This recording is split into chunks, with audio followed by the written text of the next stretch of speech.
one basket. It That's fair. would have helped a lot. It can really change the direction of something. Like fights are like that, like there's certain sequences. I saw somebody take that sequence where Chandler KO'd Furguson, the kick, not Chandler, who kicked him? Who kicked him with the front kick in the face and just who actually knocked him out? Ferguson, a front kick to the face. Was it real recent? Yeah. The fight before last where he got flatlined and kicked in the face. Who was it that kicked him in the face? Anyway, they took that and they edited it into one of his older fights where he did that crazy capoeira like tumble on the ground. And it wasn't Nate Diaz, was it? But they did it so cleanly that it was like an alternate reality in which Tony Ferguson takes that kick and like flows out of it and rolls away and then gets up and keeps going. And it was like, oh, I want to live in that reality. I want to live in that reality. So Nate Diaz was that was a submission. It was Michael Chandler. KO front kick is how he won that. Yeah. That's when his face did that thing where it looked like he was going. Oh he had a really funky looking like the G forces. He's accelerating. Yeah, his face was suddenly accelerated and all his skin kind of got pulled down. Is he gonna find it? That'd be quick. Yep. Yeah, look at that. Like, oh my God, poor man. He'll never be the same after this instant. This instant right here is what changed. This is an unreal. This looks like one of those AI photos where you'd be like, man getting kicked in jaw. Now, I bet everybody's staring at the photo on the left. What you really want to focus on is the quad of the man on the right and then his fucking eyes. The dude who's delivering the kick, look what he's using to do it. Look what the powerhouse is, that big fucking leg. And then look how focused he was, lasered in on kicking this guy right where Look at how vascular the inside of You know what his brain is saying? His brain is giving him all the dopamine it's ever given him and saying, bullseye. Look at that guy on the right. Look at the bulge in his shorts. Do you see that? all these UFC guys have cup-shaped penises. Yeah, they do. They tend to wear steel-plated or titanium plated. What a bad motherfucker. Yeah, you want to wear something sturdy. That's a rough job. I feel sorry for those guys. Saturday morning at 10 a.m. That's when it starts off, folks. It's not 2 p.m.? You're doing prelims. Oh, I'm starting at the early prelims. I'm watching these fights. 10 a.m. is pretty early for a fighting sport. I'll have my coffee and I'll be there with my biscuit. And it's going to be great. Fight Island, Az Island or Zaz Island or something like that. And Abu Dhabi or something. Yeah, like that. Everybody's got their Little St. James. Shut up. And huge card. I saw a bunch of the stats about like the fighters' records combined. There's only if you remove like one fighter, can't remember which one. It's one of the good ones. Then Olivier, there's like 37 O's or something. And by O's I mean unbeatens. There's like 37 and O's combined on this card. There's so many unbeaten fighters, so many bad motherfuckers. You got like Bulldog fighting the flashy guy. You've got like the one of the most beloved 155-pound champions ever, who's not technically the champ right now because he missed weight by 0.3 pounds last time, but he is the fucking champ. Charles the Bronx Oliveira, coming from the favelas of Brazil, having to go through life while the other kids were at the sporting event. He was there selling cheese on the beach. They're on the beach having fun. He's selling cheese on the beach because they're stat fucking poor, growing up with not enough money to eat enough, with his mother giving everything she had, and now he's putting those people up in fucking mansions, and then all of a sudden he has a daughter, and he's not getting champion pay anymore. No, that's true. We're about to fix that, I think, though. And then when he has a daughter, it sort of like flips a switch in this guy, and he just starts eating every one of the best fighters in the world alive in sequence as fast as they can feed them to him. One after another, the best in the world. And he's got one more guy left, and he's the world beater that everybody says is the second coming of Khabib Nurmagomedov. And Khabib is right there behind him with his fucking nasty-ass chin beard, that sexist piece of shit, terrorist-supported cocksucker, Russian piece of shit. Wait a minute. I'm taking this a little personally because, like, are you into those things? I support terrorists. Well, all I need is to grow out my chin beard. They're probably having this fight in Abu Dhabi because that piece of shit couldn't get a visa back to the U.S. Wow, this is reeking of Islamophobia. I mean, those guys are real scummy pieces of shit. You can say Connor's a bad guy because he hypes a fight up well and makes you millions of dollars. He's a bad guy because remember when they jumped in the ring and attacked Connor? I saw a clip today. Conor clipped 2 of them so hard that you can hear it in the cell phone footage. Like 2 of the random guys who jumped in, like Khabib's cousins. Like, no, you're right. Though. Conor did hold his own even after he had just lost the fight. Yeah, that was shitty. Like the crew. Like Conor builds a fight, he says awful things and does awful things. Khabib doesn't build a fight, but he will spit on you while you're down and then jump you with his boys any chance he gets. Every time Khabib's had an issue with somebody in or out of the ring, he never shows up 1v1 or even 3v3. He brings a dozen fucking cocksuckers that look just like him. Mm-hmm. He's like, oh, you got to keep Muslims around you, good Muslims around you. He certainly does, a dozen at a time. He keeps a gang around him, but I don't think Conor gets a pass on that because Conor also brings a gang with him everywhere he goes. Because they had attacked his friend with a gang. Well, I mean, and Conor beats up guys in bars, beats up guys on boats. Well, that's years later. And that guy refused a glass of his whiskey, which in Ireland is like fucking his daughter. And they asked her something. That's very disrespectful. The Irish need to drink with them. I can't imagine that any real Irishman would turn down no true Scotsman. You don't like whiskey. If Conor McGregor gave you some of his whiskey, I don't really like whiskey either. You know what I'd do? I'd go, thank you so much, Mr. McGregor. Yeah, now I would. Conor McGregor's got that left. Yeah, I'd be like, I love it. He sleeps you like Aldo in the middle of an Applebee's. That's what I know. If you don't drink from the right, you drink from the left. Yeah. But you would drink it, wouldn't you? Well, I guess Khabib doesn't want to because he's Muslim and they're not supposed to drink I'm glad you mentioned that. So it's like, I know all this nitty gritty stuff. What he does too. But like there was this press conference. They're building the fight, Khabib versus Conor. Conor's got his liquor there, and he's pouring little plastic cups of it for everybody. And he's like, "Here, Dana," and Dana, of course, takes it. Dana's going to drink Conor's drink. They're all drinking the Kool-Aid, literally up there. And he's like, "Now give it to that weird fucker. Yeah, give him some." And he's Muslim. He can't drink. He's like, "No, I will not drink. No, I will not drink. Why? Why won't you drink? Why won't you drink?" And he wants him to say, "Because I'm a Muslim, I can't drink." And he wants to gotcha. Yeah, it's like we all knew that. Yeah, they haven't. It's such good theater. I hate Khabib. I hope this guy loses. Charles is such a wonderful human being. And I think he's just the best. I hope he's a real underdog. 3.5 to 1 at one point. I don't know what the odds are right now. But it was looking bad. Probably still is. And, I have thought Charles Oliveira was going to lose his last 3 fights, and I was wrong every time. So I'm kind of changing my tune here and being like, apparently this guy's really good at fighting. He's a good guy too. I just like him as a dude. Like really, I don't connect with him because he doesn't speak. I watched one of those fucking things they made about him. You know, one of those documentaries that ESPN and 30 for 30. Not one of those. It was like a UFC little promo thing they did for the fight. That's like maybe 10, 15 minutes on him. And I wasn't paying attention at first, but I started paying more and more attention, and it was pretty cool. They sold me on the guy. He seems like a real nice guy. Yeah, I don't think anyone says anything but nice things about him. Yeah, I want him to win. I want him to succeed. And I don't know, there's nobody else in that division left that has such a chance at greatness like that. If he takes this guy out, he's the GOAT, in my opinion, at 155. He's the best there's ever been at 155. I think you're underestimating Khabib's record. You give Oliveira the strength of schedule advantage, but Khabib beat Poirier, Khabib beat Gaethje, Khabib beat McGregor. He has some strength of schedule too. McGregor's the only one that Oliveira doesn't have on his record that Khabib has. I would imagine, and I bet he has a few more. Right? I agree. Ferguson, if you're going to say Oliveira's strength of schedule is good, then you have to say that Khabib's is too, since they're the same dudes. If anything, Khabib beat him closer to their prime.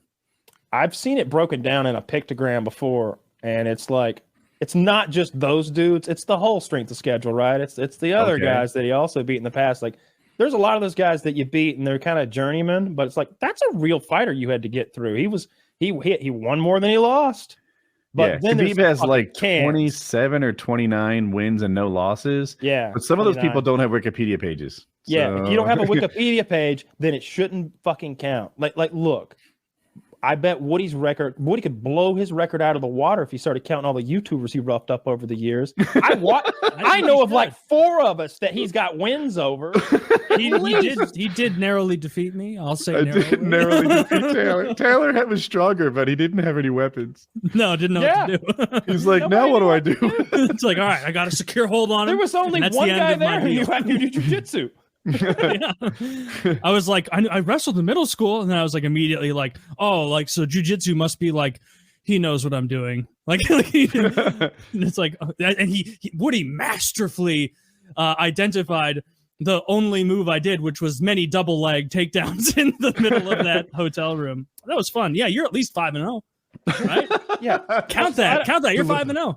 Look, I hate Khabib. I don't think there's anything good about Khabib.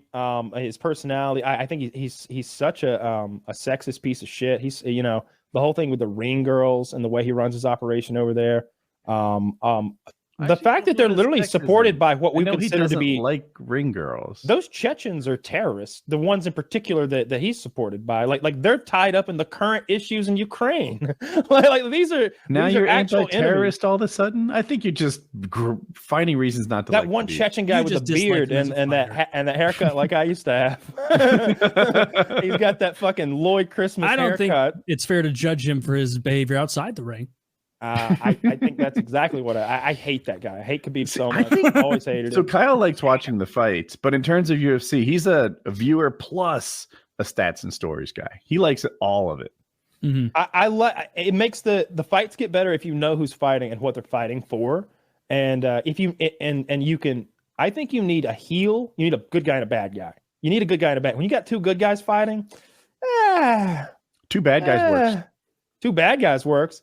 Two good guys doesn't really even work. It's like, God, I don't want to. Can't you guys talk it out? Yeah. Like you guys are shaking hands right before you go in there. Hang on a minute. I was showing my wife about Khabib today, and there's this cool story. So Khabib, when he's against Conor's insulting Khabib's wife, Khabib's father, Khabib's religion, Khabib's country. He's really getting under Khabib's skin and genuinely hurting his feelings. So for me, it was a blast to watch Khabib be like, all right, now we're fighting. Now we're in the octagon. It's just you and I in our underwear getting shit done. And he's pounding on Conor, like, talk now, pound on him. What you got to say now? Pound it. And Conor's like, I was just hyping stop hitting me. I really hate this. He didn't say stop hitting me, but he probably said, you stupid Neanderthal. This is the fight business. He did you say millionaire. It was just talk. It was just talk, or something like that. He was begging for forgiveness. It's great. All right. When he fought Justin Gaethje, I think Woody might be misreading the situation a little bit. What's your read of it? Because I'm interested. I can picture Conor's face. He's saying, just business. He's like, you're an idiot. It's just fucking business. Are you really still mad? Like he's almost incredulous that he's. Dude, you just won the fight. You just spit on me, and This was during the fight, though. It wasn't post-fight. During the fight. But I think Kyle's right about the quote. He's like, it was just business. It was just business. And he's like, why are you mad now? It was just business. It was pretty great. All right, but let me get to where I'm headed with this. Justin Gaethje was a different thing. Justin Gaethje wasn't a dick. It was kind of two good guys. Mm-hmm. And when they're cutting weight, apparently cutting weight's really, really brutal. I've never cut beyond like the 5 first easy pounds, and like Gaethje and Khabib are doing it together and kind of bonding. Justin Gaethje's parents meet Khabib and they're like, oh, you're fighting my son in a few days, nice to meet you, and they like hit it off. All right, now Khabib is winning this fight. He's dominant. Gaethje hits really hard, hardest that Khabib's ever been hit, but it's not enough. And Khabib gets the jump on Gaethje, and he's got an arm bar locked in. But Gaethje doesn't have any quit in him. He's not going to tap. And Khabib is like, well, I'm not going to break this guy's arm in front of his parents.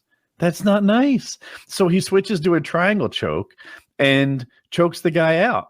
He beats him peacefully as an act of kindness in front of his parents. And then afterwards, that's nice. Afterwards, Gaethje, like even in the post-octagon interview, he's like, oh, I really respect him. One of the cool things about losing by triangle is you can get right back in there. So Dana, get me a fight, you know? and like he helped him out. He's a terrorist and he's a piece of shit. That's a strong point. That is compelling to me. I don't know any of the facts, but I trust my friend. Fighter. I trust my friend Kyle. Well, a UFC fighter that has been funded by a Chechen terror warlord. So you know. I don't know that. I mean, a quick Google search will just show you that Chechen warlord. He's got that same chin beard and that, like, again, that haircut I used to have. I'll admit it. And he's a Chechen warlord. He's tied up in this. If associating with people who have bad hair makes you associating with them, then I might be a terrorist for old Well- school FPS Russia videos. Well, look, he was funded. He's funded. Hey, look, he's a terrorist as far as I'm concerned, and I think Conor McGregor's just a swell guy. Just trying to do a little business. They just need to grow out the mustache portion of the beard, and it would look a million times better. So anyway, there's a fight this weekend on Saturday. It starts early. 2 p.m. is the main card. Eastern time, which is kind of nice. I'm looking forward to that. I can stay awake for all the fights. Yeah. And maybe twice a year, I declare a UFC event to be a Super Bowl. This one has 2 title fights, if I recall. 4 out of the 5 fights on the main card I really care about. And the 5th one is girls. And girls always go in to kill. They're so aggressive. They don't play defense. Not always, but girl fights. I enjoy girl fights. I almost always. They're usually quite good. So yeah, very big card. Steal it, buy it, whatever you're gonna do, but watch it. It'll be good. If you see 2 girls fighting, it is not like the WNBA. You're gonna enjoy watching. What do we? Did you take the terrorist in the betting, and I took Oliveira? Or did we do something else? I don't know. Zach, do you remember? Did we bet on that one? Yeah, I can't recall. I imagine Woody would have bet on Khabib, right? Khabib's retired, but his student is this other shit. They all look the same and talk the same, and they all have the same. I think I did take him. I think I originally was like, I kind of want the underdog, and you're like, oh, I do too, and I was like, oh, never mind, I'll take the other guy. yeah. I definitely want Oliveira, and Sean O'Malley's gonna get mauled. And then what's the other fight? I'm spacing. It's the Michalek or something, right? I'm thinking that guy's name starts with B, who's like kind of boring but a good fighter. Dario Barrios. Yeah, that's a good fight. But there's a third one at the top that I'm spacing on. It doesn't matter. It's a very good card. Super psyched for it. I've been looking forward to specifically the Oliveira fight for weeks now. Yes. Been really excited about. Oh, you're thinking of Sterling Dillashaw. Yes, I love TJ Dillashaw. Look, he's your villain. You want to talk good guys and villains? Fucking Piotr Jan over there. The CEO of EPO. The CEO of EPO. Do you think he's going to be on drugs this time? I hope so. I hope he's on better drugs. You saw that. What does EPO mean in it's fighting? Like blood cardio. Or cardio. Oh. Yeah. I sent you that picture of him the other day in the in WhatsApp, and I wrote under it CEO of EPO, and he's fucking dick skin lean, right? Like his below his belly button is like sunken in a way I've never even seen people get lean like, and yeah, I'm super psyched for his fight. I think his last win that was legit might go all the way back to Cody Garbrandt. 4 years. He lost that fight that he tested druggy for. Yeah, he did. I'm talking about his last win. Going back to him KOing Cody Garbrandt about 4 years ago, 3 or 4 years ago. So it's been a while since he's been clean and victorious in the cage. But I just believe in TJ Dillashaw. He's a bad motherfucker. He's got a great team. He always works hard, and I bet his drugs are better this time, harder to detect. So I bet he's gonna smoke. That's the question. I think TJ Dillashaw without drugs is not that good. That's my theory. I'm not sure we're going to see TJ Dillashaw without drugs in this fight. He looks like $1 million. Looks so good. No, I got my money on him. Poor Sean O'Malley. I've never been on the O'Malley train. He seems kind of cringe to me, kind of the way Henry Cejudo does. I do like his podcast a little bit because you get inside look at like fighters and shit. But I'm tired of all the gold shit and the funky hair, and like I saw what you look like when you started fighting, dude. Like you're a normal dude. Like just be a normal dude. All that rainbow shit. He always comes out just probably. I don't like that. Like build a cool character like Colby Covington and be hateful. That actually is where I was going. So hypothetical, Kyle Myers is in the UFC, right? And as you know, it's half based on your fighting talent and half based on your ability to sell fights. It's hard to sell fights where you lose all the time, but how does Kyle? Like, what's your nickname and what's your character? I mean, I've already done this once, Woody. Like I would just use the same character if we're in an alternate. We're in an alternate universe where like I'm a fighter now. Then I just do the same thing. You just be a Russian from Georgia. Oh, dude, no. Right now, can you imagine the heel I could be as a fake Russian in the UFC? If I was a UFC fighter and I was like, look, Dana, sign me, but wait until my name is legally changed. We've got the paperwork's in the mail. I'm changing my name to this Russian name. You got to tell them that I'm from the wilds of fucking Siberia, that I killed a bear when I was 5 years old. Like we're gonna make me a WWE like legend here. Right, and then I come out this. spouting that super harsh anti-Ukraine shit. Fucking, I've got the Z on my chest. And when at the press conference, when the other guy pulls out his belt he's so proud of, I fucking spray paint the Z on it. I fucking yeah, we're taking that too. We've got a special fucking military ass whooping operation coming for you next Saturday, fucking comrade. And like, you doing the accent, of course. That's what you do. You make people angry. It's so much easier to make people angry than to make people love you. Being a heel is simple. There's less Everybody knows for what that role. hate. If you need half heels and half faces, I think they're called. Yeah. 90% of the roster wants to be a face. It's hard to get that job. 10% of the roster is going for the other half of the jobs. It's an easy job. The math is there. It's an easy job, especially when you could skip right to WWE. Like you wouldn't even have to do UFC. No, fucking Colby Covington is the current master. This is a guy who they were like, oh, don't we even want this guy on the roster anymore? He's a boring wrestler who occasionally punches people in the head, but mostly he just grabs them and throws them on the ground and controls them for 3 rounds. Lay and pray. Not very fun to boring. Watch. Yeah. And he was like, actually, I'm a MAGA wrestler now. Let's make America great again, one ass whooping at a time. Start with you, homeboy. He had a fight in Brazil, and they told him he was going to be cut from the roster whether he wins or loses. And he's like, keep booing me, all you filthy animals. And the UFC is like, never mind, we're keeping him. Yeah, he called the crowd of Brazil filthy animals, and they were like, you've got a place here, sir. Yeah. And he built his character until Donald Trump apparently believes it's real and has called him multiple times post-fight and has shown up at his fights. He's been to the Oval Office. Colby Covington has, with the belt, with Donald. I like that it's the Oval Office now. Yeah, the Oval Office. It's no, I mean, that's smart. You play into again, something, makes you divisive. Mentioning Colby again, he was there with Kanye at the funeral for BLM. He injected himself into that to get a little bit of press. So I'm sure people were like, who are Kanye fans, were like, who the fuck is that big ass white dude? What the fuck is he about? And they're like, I might be stupid. I can't tell where Colby ends and the act begins. I don't. Kyle's convinced. I think it's all a show. It's all I'm not as sure. I can't tell where it starts and ends. I think it's all an act, but it's his fucking. He starts out his like videos. What's up, nerds and virgins? He's got 2 paid like girls in bikinis. I forgot that. Nerds and virgins.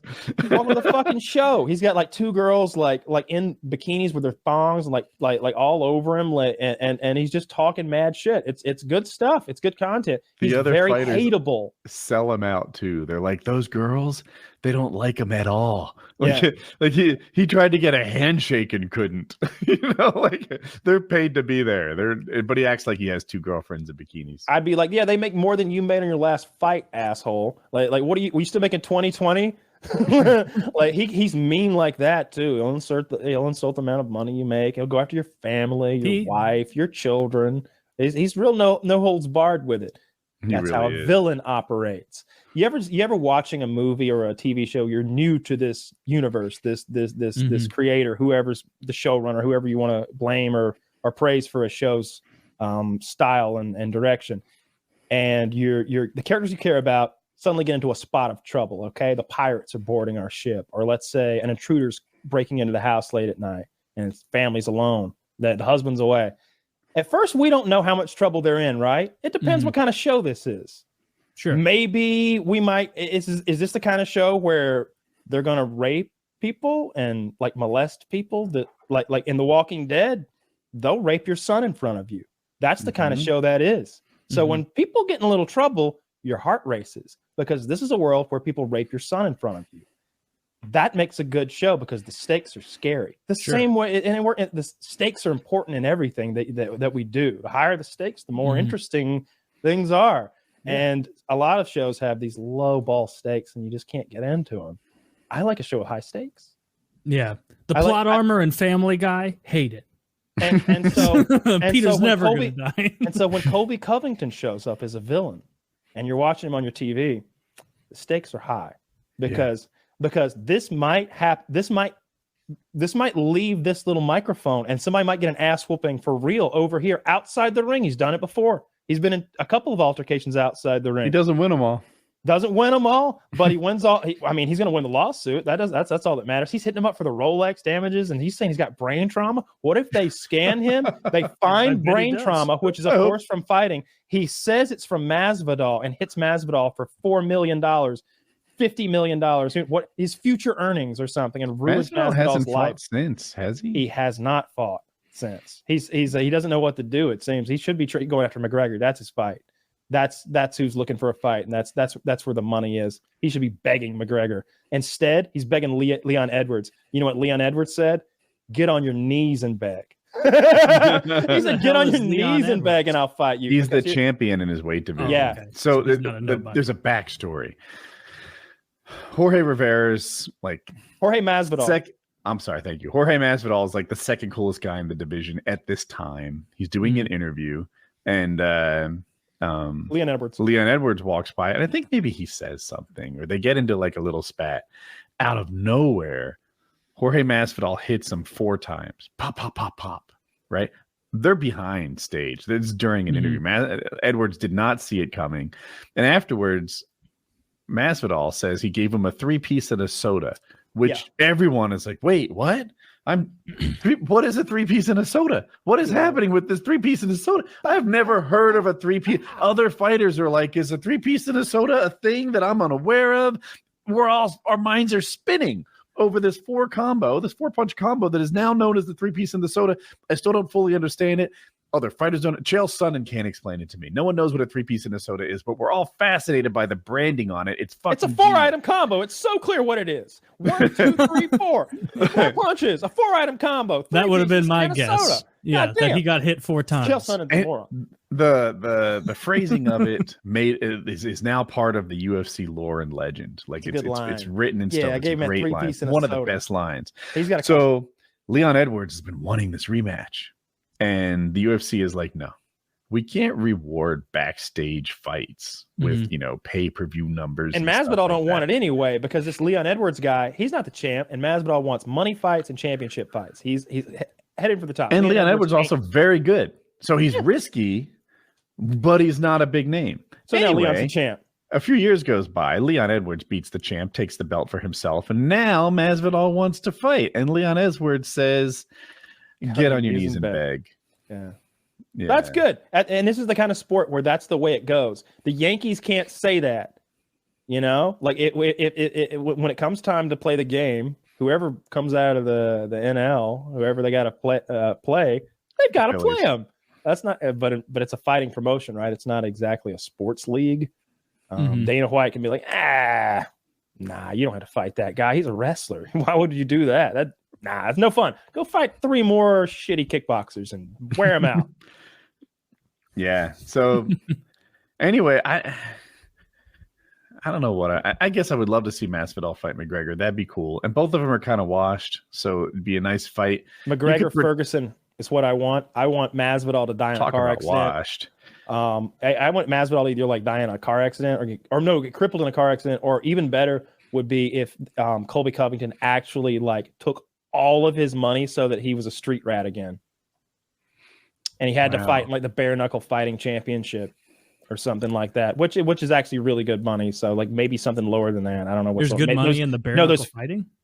I mean, hundreds of thousands of dollars. I'm sure, probably millions if you're a guy like him. Yeah. Hear me out. If you want Masvidal to have a bad ending, he gets beat by Jake Paul. No, he'd love that ending. That his bank account explodes when that happens. You think? Are you sure? JP Morgan's like, we Woodley's can't. JP Morgan calls and like, we can't handle all this money, and that's something.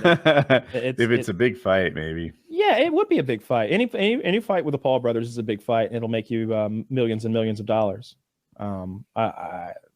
Anybody who's fighting right now should be trying to fight a Paul brother. I don't know who cares about a fucking championship that you probably can't hold on for more than a year or two, when you could beat up a Paul brother or get beaten up by a Paul brother and make 8, 10, 12, 20 million. I don't know. It depends who you are and what you do, but millions. I don't know. I know Woodley too didn't pay out that well. It was kind of a surprise replacement. It might not be a good measure. I don't know what he made. I don't know. He did get. He was supposed to fight Fury, and then didn't he? You know, he tattooed that man's name on his finger, right? It's something like that. Yeah. That was a silly bet. There's no way that you should bet someone that you're gonna get their name tattooed on you if you lose. Like I remember when it came up in the press conference, and he was like, "Yeah, we could do that." It was almost like a Key and Peele sketch. It's like clear that he was like, "Well, yeah, tattoo our names on each other." What? Well, yeah. I ain't scared. I ain't scared. God damn, on each other?